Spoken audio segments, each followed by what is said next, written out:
Mikhail Pizarenko, a Russian teacher at Fuzhou Foreign Language School in East China, has been impressed by the country's rapid development.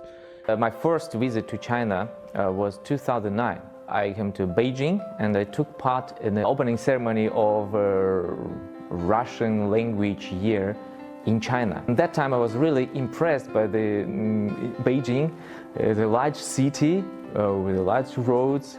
Then the second time I came to Beijing again in 2016. I took part in the educational exhibition and I was really expressed because I didn't recognize the city. For me it was a new city again. After 7 years, I was really impressed about the development of this Beijing, and I saw the infrastructure, new cars, new buses, new transportation like this. So I see how quickly this country developed at the time.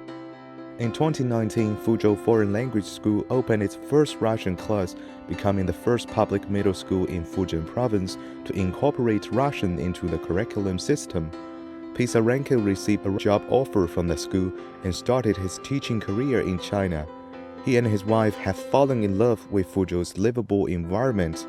I would say the Fuzhou is a very green city. We'll see how the city government take care of it.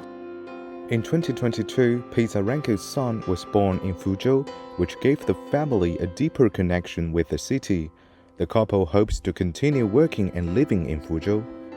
Actually, our plan just to work, to stay here, to work here.